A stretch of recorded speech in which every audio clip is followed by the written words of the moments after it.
Okay, we just wrapped up breakfast. Breakfast with Ziggler. And we got the big show tonight. Does that make you the Andy Kaufman?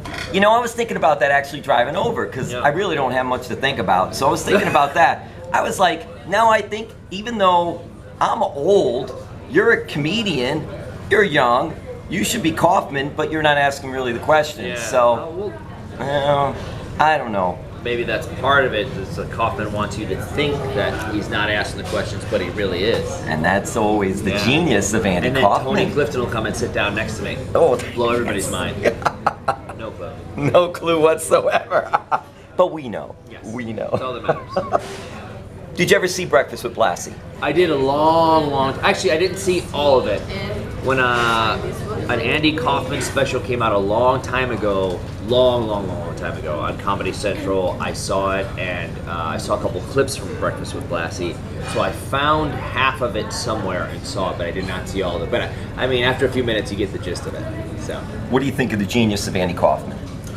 Big fan. I've read, I want to say 3 full books a couple of times about Zamuda and Kaufman working together, and one's by Zamuda and one's about them, and it's a wild time. I love that you don't know which things are real and which aren't, which makes it adds to that legend and mystery, which is pretty great. I was a big fan of Andy just because it's entertainment. He loved wrestling. He liked breaking the fourth wall, but also having you guessing what's real and what's not. They were on Letterman with Lawler.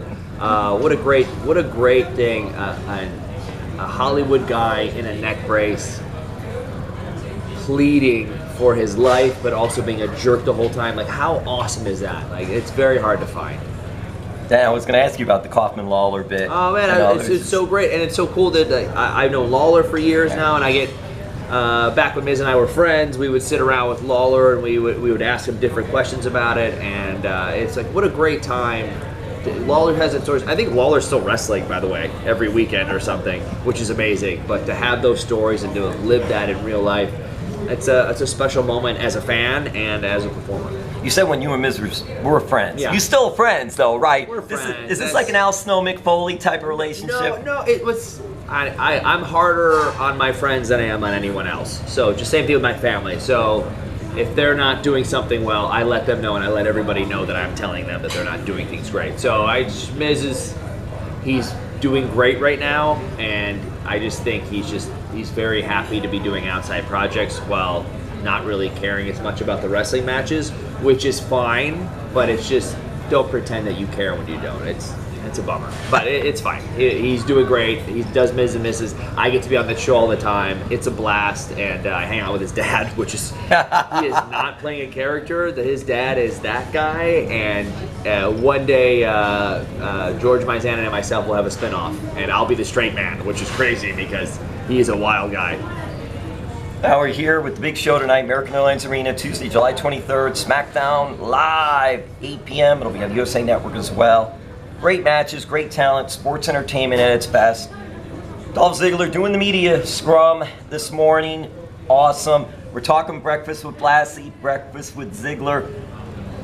Dolph, what do you think of anyone else a breakfast with so-and-so? What would be a good one? Let's see here. I'll throw some names while you're thinking too. Please. Breakfast with Mr. T. That sounds fantastic. 20 years ago, 10 years ago, and now, I would love to be a part of Breakfast with Mr. T. Breakfast with R-Truth would be fantastic also. He's not only one of my favorites, he's one of the entire locker room's favorites. Breakfast with Iron Sheik. Iron Sheik, that's solid, that's pretty good. God, well, there's so many. Breakfast with Vince McMahon. That sounds pretty great. I don't know if I could eat 200 egg whites, so we'll see. I'm assuming. I don't know what he...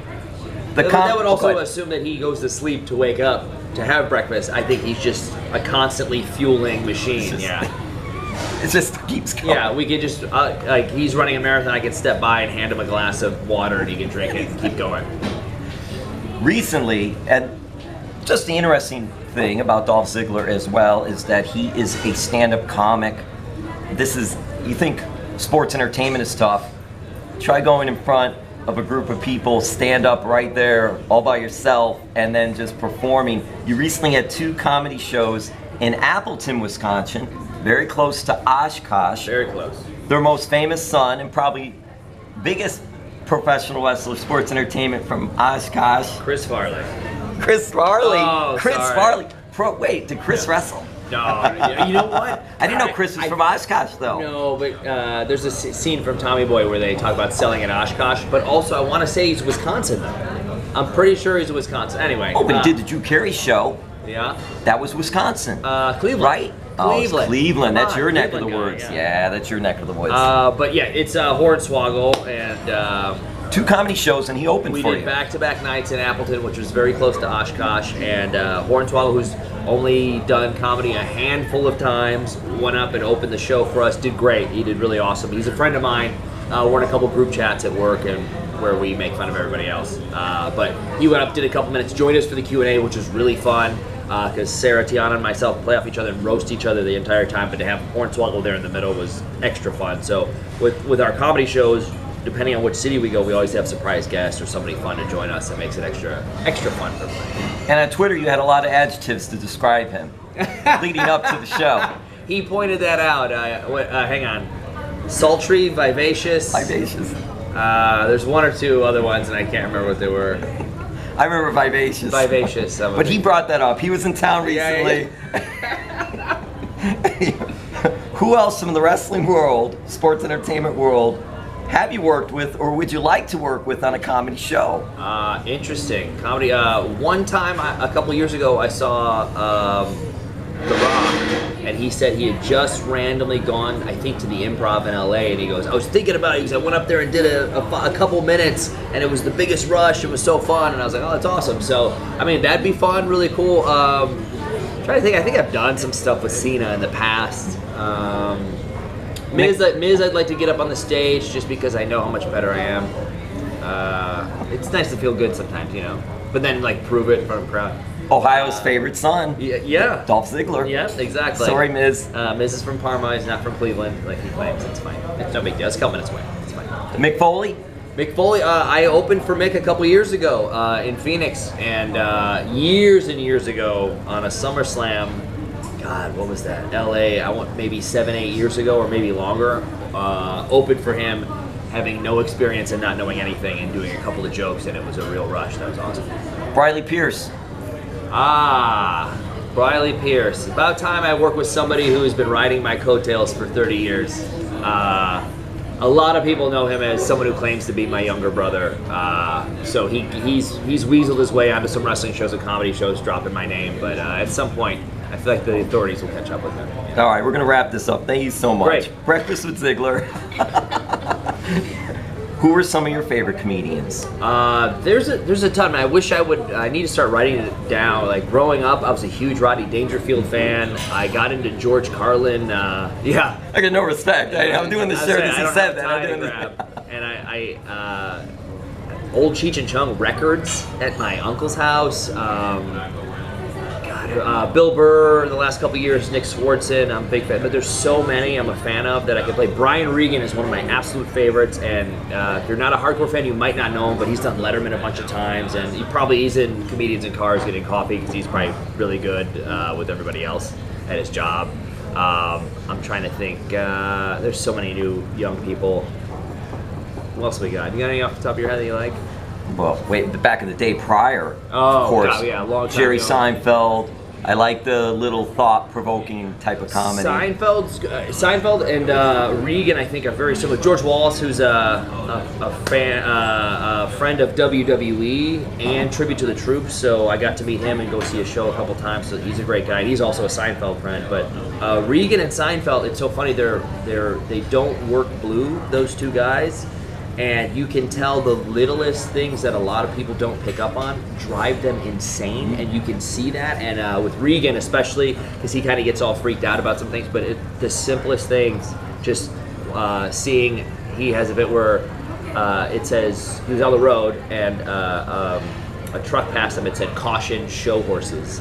And he's like, oh, so it's like, beware, like, you shouldn't crash into this car anyway, but like, caution, there's show horses. And he said it's better than seeing some truck driver that says, don't worry, just dumb old donkeys in here, like you can hit them. Like, So just a simple sign like that drives him insane and makes him to think about things like that. And a lot of us don't see things that way, which makes it so fun. I've been filling up notebooks for 15 years about things that make me mad, and I haven't brought them up at work, but on stage, it's a totally different thing.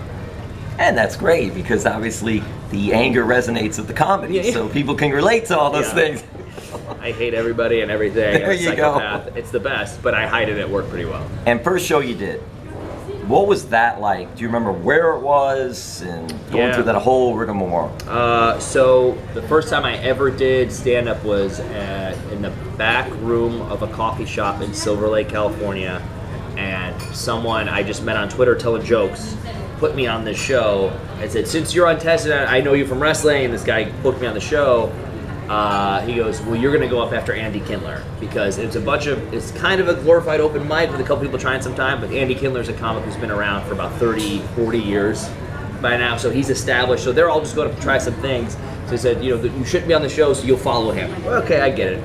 And maybe 3 weeks before, I was at WrestleMania in front of 80,000 people, laughing and having the time of my life and calling all the shots in the ring and having a blast. And I remember walking up to the mic after Kindler just crushed everybody, and I'm going up there with a little torn off piece of an envelope with a couple bullet points on there, and I was so scared, didn't know what I was doing. And it's not Dolph Ziggler going up there. I had a hat, my hair tucked in. It was Nick from Ohio was going up to do four minutes, and I probably did 3, and I was so scared. I just remember walking up and going, don't drop the microphone when you grab it, don't drop it. And I pulled it out, and I held onto it with both hands, and I was so nervous. And I said, like, the opening lines, I can't remember the joke, but it's something about going to Chipotle, and I said Chipotle, and it just felt like a minute passed with nobody reacting. Meanwhile, this back room coffee shop, there's like 30 people in it, and 20 of them are on their phones. So they're just waiting to go do their time. And Andy Kindler stayed. I don't know if he was just killing time or whatever, but I heard no noise, and I just looked to the side, and he's leaning up against the wall, and he laughed, and I went, I just made Andy Kindler laugh. I go, oh my God. So the next 90 seconds flew by, and I got out of there, and it was really, really awesome, because it was very much like a wrestling locker room, because when I came to the back, Andy Kindler was holding court, much like how Ric Flair would be, and people were hearing stories, and he's giving them pointers, and he was holding court and giving everyone pointers, and I go, this is exactly like our business.